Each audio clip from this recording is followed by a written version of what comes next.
Welcome to the Joy Lab podcast, where we help you uncover and foster your most joyful self. Your hosts, Dr. Henry Emmons and Dr. Amy Prasek, bring you the ideal mix of soulful and scientifically sound tools to spark your joy, even when it feels dark. When you're ready to experiment with more joy, combine this podcast with the full Joy Lab program over at joylab.coach. Well, hey everyone, Amy here. Henry's going to kind of join me in a moment as we play a little encore episode, but I wanted to just come in for a moment and wish you all a really nourishing day of gratitude. Perhaps if you're celebrating tomorrow, Thanksgiving in the US. If you're not celebrating Thanksgiving, well, not to worry. We celebrate gratitude all month long here at Joy Lab in November. So in a moment, like I said, I'm going to queue up an encore episode that we did a while back about gratitude and a 3-part mindfulness process that we talk a lot about in Joy Lab. So if you are in the program, say it with me. Here's that 3-part mindfulness process. See what is, accept what is, choose wisely. It's a great episode. So before I cue that up, I do want to just note, if you didn't listen to last episode, really encourage you to do so. Head back. We're updating everyone on some really important changes, exciting changes. Perhaps the 2 most important changes to note is that Joy Lab is becoming part of a nonprofit. That's huge news. The nonprofit will be named Pathways North. And 2, if you're not already part of the Natural Mental Health newsletter, be sure to head to NMH and join. So I'll put a link in the show notes. You'll then be in the loop on all of the changes that are happening. And as I noted last episode, we've got a new podcast that will launch in the new year over at NMH. And I really think you'll want to catch those episodes along with your Joy Lab podcast. So let's get into this encore episode. It's a great kind of primer on gratitude, how powerful it can be for mental health.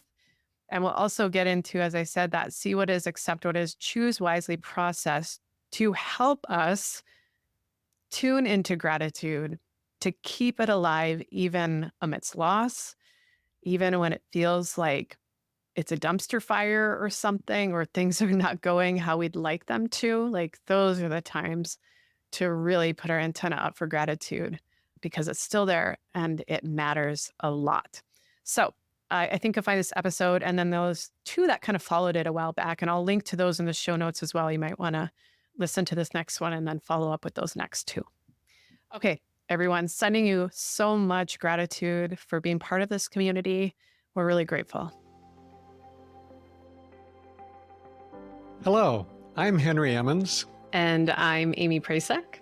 So welcome to Joy Lab, where we infuse science with soul to help you uncover joy. To do that, we focus on our elements of joy, the positive inner states and emotions that become the building blocks for a joyful life. So the element we're digging into today is gratitude. And we're going to take an interesting spin on it. But first, let's explain gratitude. I like this definition from Harvard Medical School. They write, gratitude is a thankful appreciation for what an individual receives, whether tangible or intangible. With gratitude, people acknowledge the goodness in their lives. As a result, gratitude also helps people connect to something larger than themselves as individuals, whether to people, nature, or a higher power. In Joy Lab, we often talk about how important it is to break out of this idea that we are separate, isolated beings. So I really like how they include in their definition that gratitude helps people connect to something larger than themselves. Right. Now, in episode 8, we talked about just how robust the research is on gratitude, and especially out of the field of positive psychology. So if we can change our relationship with gratitude from just an occasional emotion that comes up when we experience good things to where it's really just a regular habit that's coming up constantly, The research says that our happiness level can go up by 25%. And they're not talking about just an occasional feeling of happiness. They're talking about that enduring baseline level of happiness that is kind of similar to what we call joy. Now, another lesson from the research that's worth noting right off the bat is this. When you feel grateful, no matter how you've gotten there, you're more likely to do something good for somebody else. So it kind of builds on itself. It creates this positive spiral that we love so much here in Joy Lab. Yeah, we do love that upward spiral, positive spiral. I also love that reminder. Again, these practices, these inner states ripple out. And that 25% number always blows my mind. There are just a few very limited clear strategies or practices that can give us such a big payoff like that for our health. That's why we talk about gratitude here at Joy Lab, because it works. So for our next few episodes, we'll work on gratitude in a really interesting way. We're going to lean on the 3 aspects of mindfulness we talk about a lot here, actually over at the Joy Lab program, that we infuse as well here in the podcast. But those of you in the program will know exactly what we're talking about. The 3 aspects are see what is, accept what is, and choose wisely. So initially, those aspects of mindfulness may sound like a weird fit for gratitude, but if you listen to our episode on gratitude, episode number 8, way back, you may have an idea of where we're going here. So back in that episode, we ended with a segment from author Zadie Smith's essay called Joy. In it, she wrote, "Joy is such a human madness." And she was describing how achingly painful it can be to lose something or someone treasured in your life. And she writes, "It hurts just as much as it is worth. What an arrangement. Why would anyone accept such a crazy deal? And yet, if it hadn't happened at all, at least once, how would we live?" So, Henry, in episode 8, you were reflecting on her essay and noted that we sometimes hold back from feeling the full extent of our gratitude for the people or things we care about most in our life. And we might do that because if we really feel it all the feels, that depth of love and gratitude, we can also feel the fragility, the vulnerability of also knowing that loss will happen. Those relationships will end in some way. We might lose those treasured things, and all that loss might happen sooner than we want, sooner than expected. It can almost feel safer, I think, for many of us, not to feel those big feelings of love and gratitude so we don't have to feel those big losses. And at the same time, you noted, just as Zadie Smith wrote, that gratitude and those relationships fuel our life in a big way. So, Henry, can you say more on this barrier to gratitude that we might feel? And then just briefly how these aspects of see, accept, and choose fit in. Well, I'll try. It's a big order. So just recently, I came across this quote from the philosopher Albert Camus. And here's the quote: "Live to the point of tears." Now, I'll admit, I don't really know what he meant by that, but I still found it to be really moving. And I feel like it speaks to that question that you asked, Amy, and it's just telling us, don't hold back. Don't worry too much about getting hurt or experiencing loss. And don't even worry about whether there's meaning or even pleasure in everything we do. I think it's another way of saying, be vulnerable. Or as we put it just in a recent episode, be more permeable. Yeah. Let things in. Take risks. Yeah, you are going to feel things, and sometimes emotions are painful, but you're going to be okay. I just think that's a great way to live. Now, right now, we're talking about gratitude, which generally is not a painful emotion. But like you said, Amy, if we let in the full awareness of all the good things we have, all the love, all the kindness, then we can also become aware that someday we might lose those things. Everything is impermanent, right? But here's the paradox.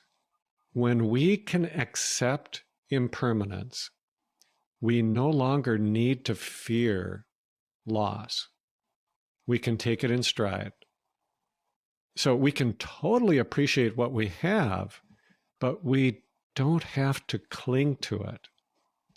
And I think that opens us up to real gratitude, no strings attached. So back to those three aspects of mindfulness that you mentioned. They refer to an approach that we use again and again in Joy Lab. You might even say it's our shorthand for how to make life more joyful. And so we just thought it'd be a nice way to organize our approach to gratitude. So in this episode, we're focusing on seeing things as they really are, seeing the good things, let's say. In our next episode, we're going to talk about how acceptance of all things, whether we think that they're good or bad, can lead us to more gratitude. And then in the third episode, we're going to focus on action. How can our choices, no matter what's actually happening, make us more grateful? Yeah, I like the order of operations there. It puts a framework behind gratitude to follow. So with See What Is, what we're exploring in this episode, that's when we're actually, as you said, Henry, opening up and seeing all of it, the joyful and the devastating. And there's another obstacle I want to get into before we get into the strategies. And it's the belief that some of us just aren't wired this way. We're not so optimistic. We don't see the world through rose-colored glasses. We don't see the joyful things. And those usually get compared to pessimists, those folks, and the negativity bias, this idea that we are either one way or the other, right? You're an optimist, which is good, or a pessimist with a negativity bias, which is bad. But I don't think we're that simple. And I don't think there's convincing data to say that genetics have such a strong hold here with these ideas of pessimism and optimism. Some debate there. But what may be passed down, I certainly don't think can be described so simply as a good or bad trait. I also think the negativity bias would be better called a survival bias, and pessimists should be called surveillors, right? So this so-called negativity bias is just the brain trying to see and assess potential threats. We all have this. It's a survival bias. It's how we've made it through all these thousands of years. It may be the case that pessimists are better surveillors. They initially scan for dangers more quickly and more thoroughly. And that's great, as long as we don't let it continue on or lead us around unconsciously. When us pessimists get trapped in surveillance mode and can't disengage to see everything else sort of around us, then we can't see gratitude. We can't see anything else but danger. We can't see what is. And that's what we're getting into in this episode, avoiding that trap as well. And I'm speaking as a pessimist, or more precisely, an expert level surveillance artist who has worked through a lot of mental health struggles. And at the same time, having those experiences, I think pessimism gets pathologized too much. As I noted just a moment ago, my pessimism doesn't harm me unless I give it the main microphone and start believing it all the time, like any of my other personality characteristics, if that's what you'd categorize it as. You know, there's a spectrum with unhelpful extremes at each end, just like the rigidity to chaos spectrum we talked about in episode 26. Well, as an optimist myself, I guess I'm an expert level opportunity artist. I kind of like that. Isn't that great? It's why we work so well together. So along those lines, I think that one of the problems with with the usual approach to mental illness is that our view of humanness is just too small. Yeah. So, we just tend to get focused on pathology, like you're saying, Amy. And I think that really does limit our view of our patients, but also our view of ourselves. We don't ignore pathology, or we don't ignore what's wrong here in Joy Lab. We want to see things as they really are, after all, but we are so much more than our pathologies. Yep. So negativity bias is a real phenomenon, I believe. I think it's built into us for a reason, which is survival. But I would also argue that we have evolved. We can let that biological need to notice what's wrong slide into the background more than we do.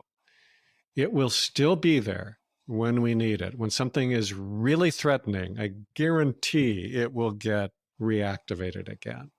Right. And we want that to inform us so we can flee, freeze, fight, or tend and befriend, as we discussed in some episodes back.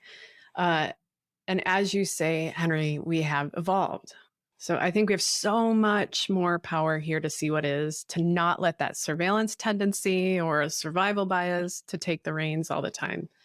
And this is true with depression as well. There's a lot of interesting research here that relates to something called attentional bias.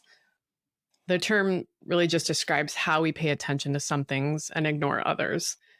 I think the most obvious and hilarious example of this is when you sit a 4-year-old in front of their favorite TV show, like Bluey at our house, and then try to distract them while they are completely locked in. So that's our 4-year-old. She zones in and everything else around her is ignored.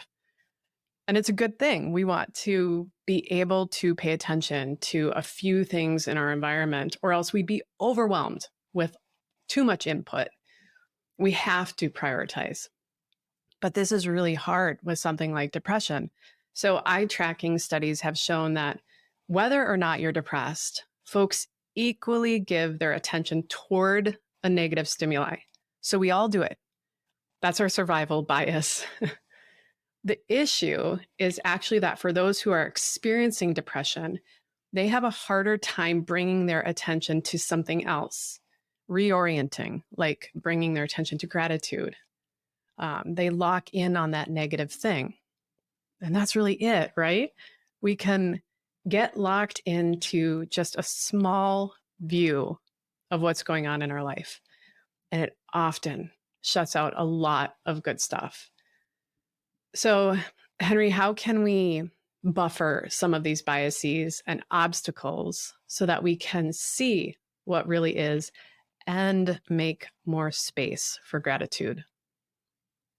Well, I'm going to turn to another quote that I just recently came across and kind of use it as a springboard to talk about this. So this is a quote from the American Franciscan priest named Richard Rohr, who has a great blog, by the way. So he wrote, "The best definition I know for contemplation is as follows.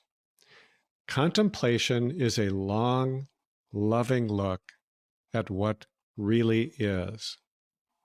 Now, I just think that is a great description of what we mean when we say, see what is. It means taking a long, loving look.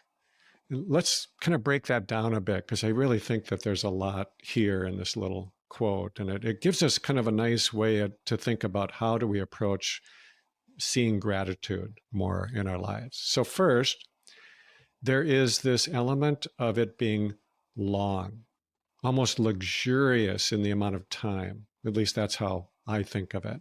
Now, I don't actually think it requires a certain number of minutes. It's not the actual, time length that's so important here. I think it's more the sense of not being in a hurry, of not trying to stuff too much into our already busy schedule. So really, it means giving yourself a little space, mental space, really, when you are not thinking about something else. So you're doing just that one thing that your daughter does so well, except here it's looking at what's in your life with an eye toward what adds more goodness to your life. The second thing he says is that it is a loving look. Now, to me, that simply means that your heart is open. It doesn't mean that you have to have any particular feeling. It means that you kind of allow things in. Now, there are tons of great ways to practice this, to keeping your heart open. And we actually do a lot of that in the Joy Lab program. Here's one of the simplest, I think. It's just to close your eyes and bring to mind somebody that you love unequivocally, without question. Now, that could be a friend, a child, even a pet, somebody in your life that you just have exclusively good feelings toward. And then all you need to do is to try to get a clear picture of them, and at the same time, keep some of your attention on the center area of your chest and invite it to open. It's really, really simple. It just takes a moment. And you can take as long as you'd like till you feel something kind of stirring or opening. And then you just turn your mind to whatever you're grateful for. And here's like a really simple thing you might turn your mind toward is that very person that you brought to mind. You might feel grateful for them. So the third part of this quote is that Richard Rohr says, look at what really is. There is no need to sugarcoat things. There's no need for rose-colored glasses. And we don't have to deny the hard things that are actually there in our lives. So you might not feel grateful for those hard things being in your life, although who knows, maybe someday you will. But if you just don't hold on to those thoughts about what's wrong, in this moment, they will float away, and then something else can come to mind that might actually make you feel grateful, because those are there too. They're always there. We all have those 10,000 joys and 10,000 sorrows, and we are able to hold all of them. We just are wanting to make a habit of seeing those 10,000 joys a little bit more of the time. Yeah, it's a habit. I love that reminder as a surveillance artist that these are practices. And I think it is inviting us back, this process, this patient process, to our true, loving, grateful selves. And that's true whether you are a surveillance artist or a optimist artist like Henry. We are all loving creatures who run on fuels like gratitude. I sincerely believe that. And I've got a lot of science to back that up. So we absolutely need that fuel as well to get through the suffering. And we need that fuel to be able to take in what feels really good. And so we'll talk more about that next episode, how we can navigate through these joys and sorrows with acceptance and with gratitude. And I want to end with some wisdom from one of my favorite actors, Robin Williams, and also writer Sabrina Benham, two folks who just also, I think, really have spoken to suffering and joy with such honesty and gentleness. So Robin Williams once said, "Sometimes you can have a whole lifetime in a day and never notice that this is as beautiful as it gets." And from writer Sabrina Benham, "My body is a garden rooted in gratitude. Thank you is the biggest poem I've got inside of me." Thank you for listening to the Joy Lab podcast. If you enjoyed today's show, visit joylab.coach to learn more about the full Joy Lab program. Be sure to rate and review us wherever you listen to your favorite podcasts. Please remember that this content is for informational and educational purposes only. It is not intended to provide medical advice and is not a replacement for advice and treatment from a medical professional. Please consult your doctor or other qualified health professional before beginning any diet change, supplement, or lifestyle program. Please see our terms for more information.